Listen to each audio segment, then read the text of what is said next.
बहुत पुराने समय की बात है।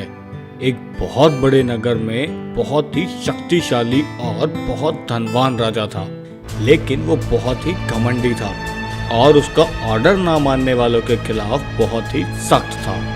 एक बार राजा का मन किया कि वो अपने देश में घूम कर आए। राजा ने अपने कुछ मंत्री और सैनिकों को अपने साथ लिया और देश में घूमने के लिए पैदल पैदल ही चल दिए। सुबह से लेकर शाम तक वो अपने आसपास के नगर में ही घूमते रहे। शाम को जब राजा वापस अपने महल में आया तो उसने महसूस किया कि उसके पैरों में बहुत ही तेज दर्द है।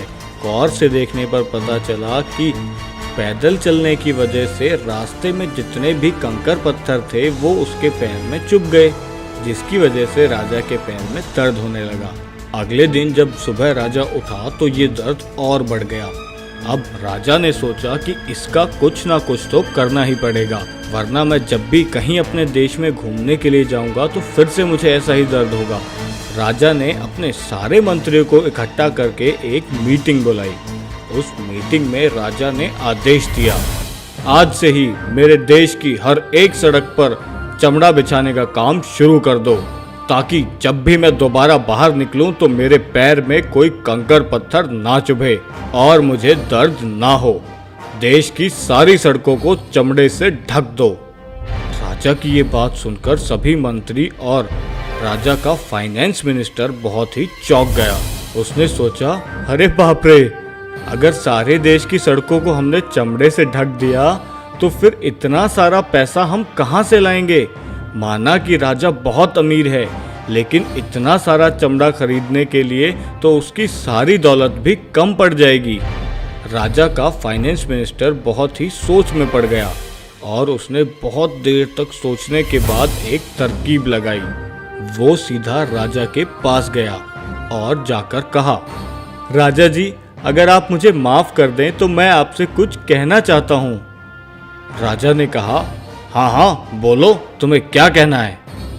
मंत्री बोला कि राजा जी, अगर हम सारे देश की सड़कों पर चमड़ा बिछा देंगे इससे हमारा पैसा बहुत ज़्यादा कम हो जाएगा, लेकिन मेरे पास इसके अलावा एक और तरकीब भी है जिससे हमारा पैसा भी बच सकता है और हमारा काम भी हो सकता है। राजा को एक बार तो गुस्सा आया कि उसकी आज्ञा का किसी ने पालन नहीं किया, बल्कि कोई तरकीब लेकर उसके पास आ गए। लेकिन फिर राजा ने सोचा कि अगर मेरे देश का सारा धन खत्म हो गया तो फिर मुझे राजा कौन मानेगा। राजा ने अपने मंत्री से कहा, हाँ बताओ, क्या तरकीब है तुम्हारे पास ऐसी कि मेरे पैर में दर्द भी ना हो और हमें इतना पैसा भी ना लगाना पड़े। मंत्री ने बहुत ही प्यार से राजा को बताया, राजा जी, अगर हम लोग देश की सारी सड़कों पर चमड़ा बिछाने की जगह चमड़े का एक टुकड़ा आपके पैरों के नीचे लगा दें तो कितना अच्छा रहेगा। इससे हमारा बहुत सारा धन भी बचेगा और आपके पैरों में पत्थर भी नहीं चुभेंगे। राजा को ये तरकीब तो बहुत ही पसंद आई। उसने सोचा कि ये सब पहले मेरे दिमाग में क्यों नहीं आया, इससे तो बहुत ज़्यादा फायदा होगा। और इस तरह से दुनिया में सबसे पहले जूते का आविष्कार हुआ। उसके बाद राजा ने आदेश दिया कि उसके पैरों के साइज जितना चमड़ा काटकर उसके पैरों के नीचे बांधने का प्रबंध किया जाए और इस तरह से जूतों का आविष्कार हुआ। तो फिर बच्चों, इस कहानी से हमें क्या शिक्षा मिली? इस कहानी से हमें शिक्षा मिलती है कि हमें किसी भी परेशानी का हल कुछ ऐसा ढूंढना चाहिए जिससे हमें और बाकियों को भी उससे पूरा फायदा हो, ना कि अपने पावर और पैसे को बर्बाद करना चाहिए।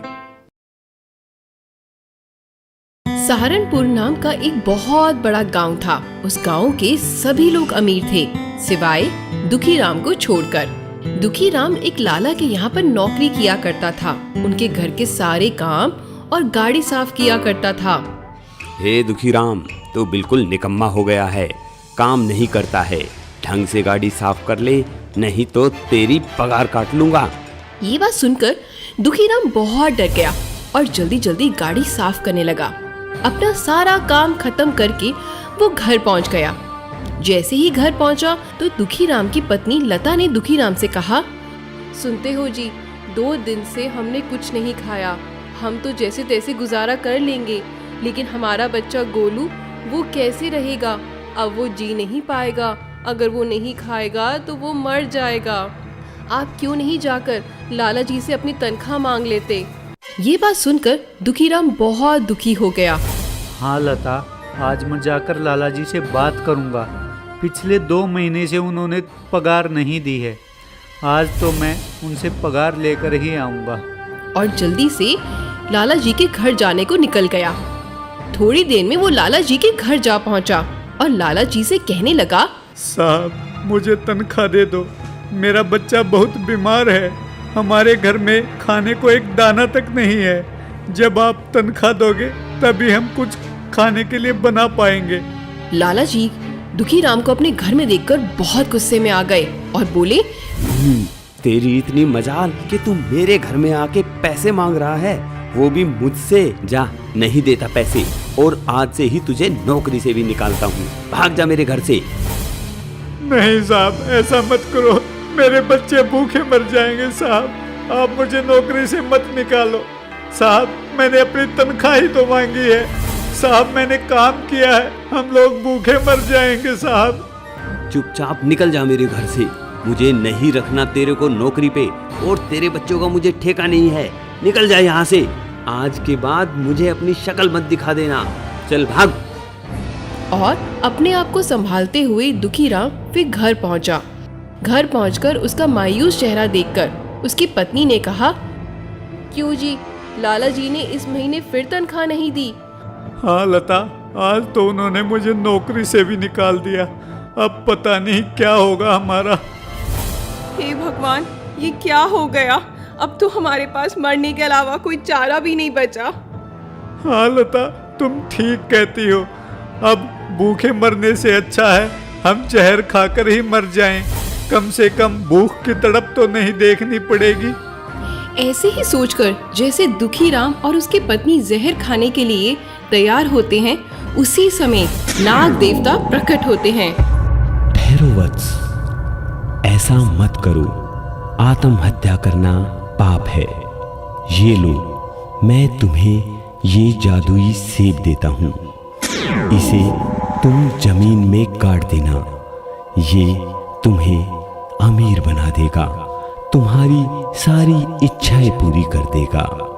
ऐसा कहकर नाग देवता अंतर्ध्यान हो जाते हैं। लता, ये कुल देवता का दिया हुआ सेब हमारी जिंदगी को बदल देगा।